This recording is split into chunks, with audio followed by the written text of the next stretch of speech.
What's up with the Hong Kong Furey chop? Hong Kong Furey, #1 super guy. Hong Kong Furey, quicker than the human eye. Tick-a-chomp, tick-a-chomp, tick-a-chomp, tick-a-chomp, tick-a-chomp, tick-a-wow, wow, wow.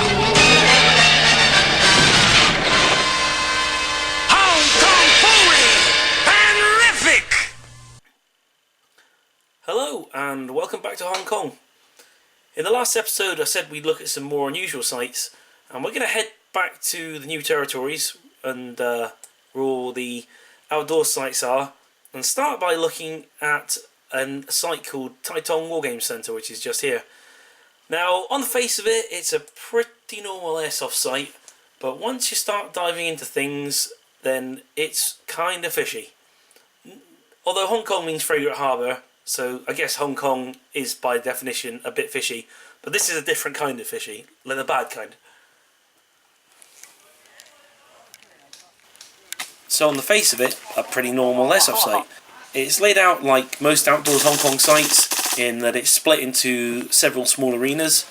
You'll have a pair of teams on each arena, and you'll all just sort of cycle through different playing areas. So there's probably a few hundred people playing on site at any given time, and one central safe zone. So normal so far. So this is the Hill Arena, which is definitely my favourite playing arena. It's got trenches and a bit of woodland, and they normally do attack and defend games up here. The thing that makes this airsoft site quite odd is the fact that it is just unbelievably uncontrolled. And on this site, there's no chronoing. The teams that organise the games are responsible for the chronoing. Actually, that's quite normal in Hong Kong, but for some reason on this site things get completely out of control, and there's people going around with high rate of fire guns, which people were telling me were 700, 800 FPS. So my second issue with this site is that it's got a bar in the safe zone, and this is not for people who are off game. This is people picking up cans and necking them before they go out to games, having a lot to drink at lunchtime, and drinking them during the actual play. I saw some guys that were pretty pissed and playing airsoft, and by having the bar there, this is pretty much encouraged. And I can't think of anything more stupid than combining airsoft and alcohol. My third issue with this site, and unfortunately I didn't catch any of them on camera, but it is swarming with dogs just wandering around the airsoft site. And I don't mean the safe zone, I mean wandering around the playing areas, just everywhere. They look kind of dangerous, to be honest. They didn't look like well-trained dogs. They were barking all the time, which really pisses me off, and running through the middle of firefights. It was just nuts. So I said to one of the players, I said, what the hell is with all the dogs? And he said, oh well, the guy that owns the site likes dogs. Well, okay, fine, so he likes dogs and he likes running airsoft, but the two are not mutually compatible in the same place. The dogs aren't the only roving creatures in the forests of Hong Kong.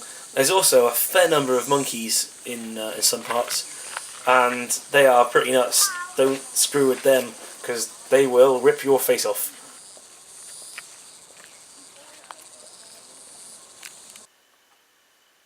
So, solid facts about new territories. It's full of pythons, monkeys, roving packs of dogs, and it's too bloody hot. So, we're going to move away from that crazy place and go back into civilization. Here's Kowloon, and the little pins on the map here are some of the indoor sites. Now, the reason that they're clustered in Kowloon is because Kowloon was one of the world's biggest manufacturing areas. I certainly remember growing up in the 80s, a lot of my toys were coming out of Hong Kong, and actually they were coming out of factories in Kowloon. But what happened over the years is that manufacturing on the whole has moved to the Chinese mainland. So those old factories, which were always clustered around Kowloon, which is this kind of area around here, they've become storage warehouses for export companies, and in some cases they've become airsoft sites. And the first one we're going to head into is Impact Force over here. Although it's been translated as Struggle Unit, which sounds really a bit rapey. Oh, don't worry, as you'll find out, it's not very rapey, it's actually super classy. So, Impact Force bills itself as a luxury airsoft site, and that's a bit of marketing bullshit, which means that you're going to pay them extra money and things are going to look shiny and high-end. It's the same airsoft games you're getting anywhere else. But fair play though, it does look the business, it does look like a really professional operation, and they have put a lot of time and effort into building the playing areas. Sadly, I lost a lot of my footage when I had a hard drive crash just after I moved this footage onto my camera, so I can't show you much of the safe zone or the arena, but Red Wolf did a Impact Force review and they give you a pretty good look around the site.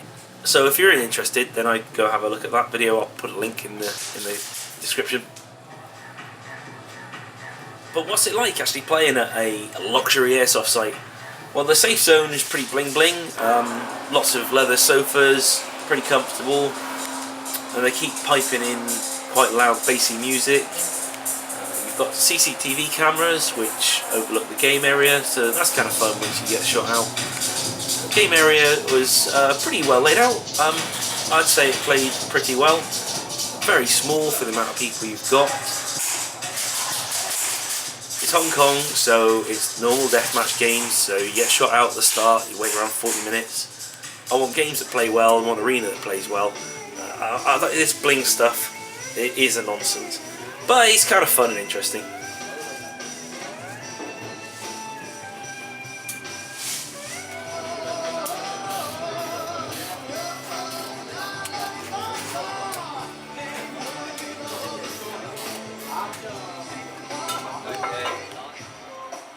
They've also got a shop and a very strange way of booking into games too.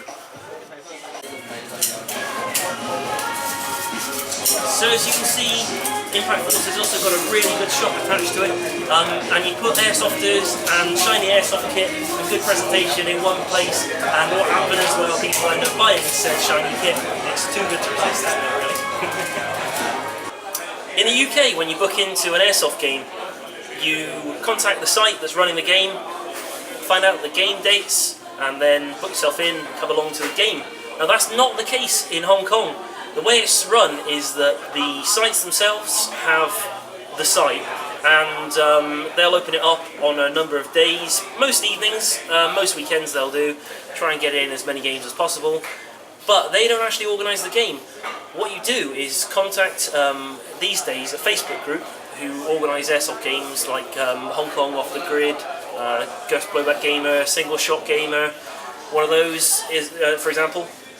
And then they'll organise a day, they'll rent the site out and try and build a game basically. So you'll have like a minimum number of people for the game. Problem for me with organising it this way is that if you don't meet the minimum numbers, which they often don't, then the game gets cancelled. So say in the UK I can book into a game and I know I'm going to go along, you know, I don't have to get my mates together, but over here, if you book a game and a lot of your mates drop out, then the whole thing falls apart. So like half the games I've booked into have been cancelled. I don't love the system. I mean, it's a lot easier for the site organisers because, you know, they just have to put the site out. And it's, in a way, it's good for the players because they get to organise and play the games they want to play. Personally, I think the UK system is better because the site owners know what games work best on their site. So this is Carlos, he's organised our game today. Welcome to Impact Force. Okay, so Carlos is our game organiser for today. He's the one that Impact Force told me to contact in order to organise the game. But interestingly, he is an Impact Force employee, but he wasn't an employee when he was organising the game. If you see what I mean, it's not, the game wasn't organised through Impact Force, even though he works for Impact Force. Very confusing. If you ever get bored of playing Airsoft when you're at the Airsoft site for your Airsoft game, you could just stand in the middle of the safe zone and do some karaoke. I don't think anyone actually does do karaoke in the safe zone. But I think this is because Hong Kongers love to have TVs playing in the background. Doesn't matter where they are, if it's a nice restaurant, an airsoft site, they always have to have TVs playing. So I think that's why the karaoke's there. Staying in Causeway Bay, we're going to shift over to CQB Plaza, which was a site that I used to visit pretty much every Wednesday night.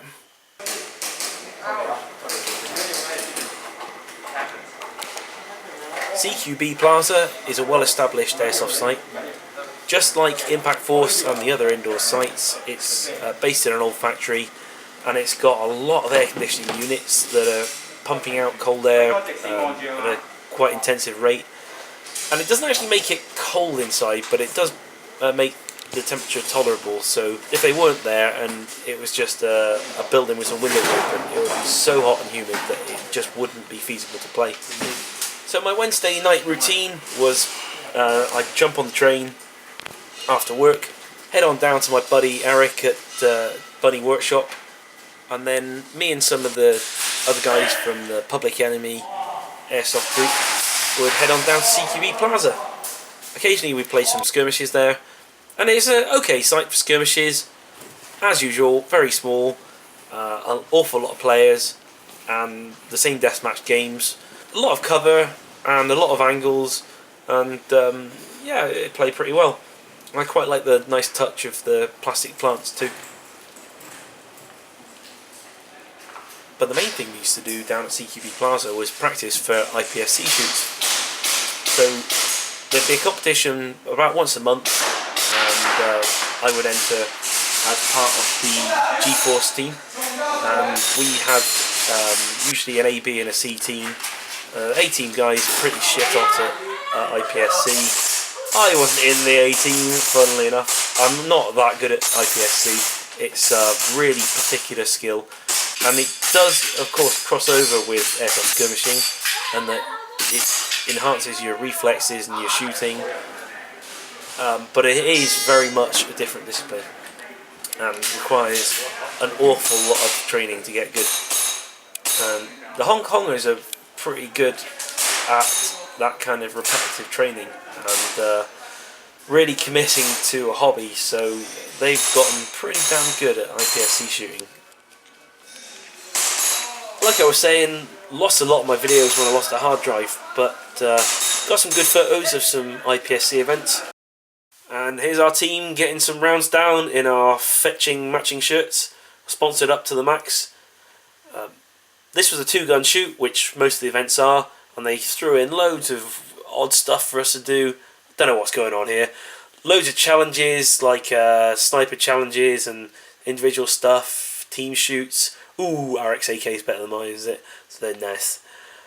And yeah, it was a good challenge. Our A team and B team pulled away a lot of trophies. There's the dudes there, miss those guys. So when I was living in Hong Kong, that was the first time that I was introduced to airsoft practical shooting. It's a new discipline, it's competitive, which airsoft usually isn't. It'll give you an enhanced and possibly new skill set, plus being fun in its own right. So we've talked about the woodland sites in the new territories and the urban sites which are dotted around Kowloon. Now there is one more way of playing airsoft in Hong Kong, and that is to head down to the ferry port on a misty morning and take a fast ferry out to one of the islands. It seems so weird jumping on a ferry to play airsoft for public transport, but the ferries are super cheap. You get some awesome food on the way there on one of the fishing village islands, and then you rent a water taxi, one of these little ones, and they're like a single cylinder little boats, and run you out to islands like this beach we played on. This was a weekend game, so we rock up and we've rented out one of these village houses, and there's people there fed us excellent barbecue. We had more than a few beers, and that was an awesome event actually. Also used to play with a bunch of guys called Black Scorpions, who were a Filipino airsoft team. These were more informal skirmishes outside of airsoft sites. Wives and girlfriends would come along and put on a delicious platter, and yeah, it made me feel very welcome. Very nice bunch of people. Although playing airsoft outside an airsoft site, it's not illegal per se, but it is a bit frowned upon. And that's how they do airsoft war games in Hong Kong. Make sure you like and subscribe, and tune in for the next episode. It's a cracker. We're heading back to Gun Street, where I'll take you on a guided tour of the legendary Hong Kong airsoft shops.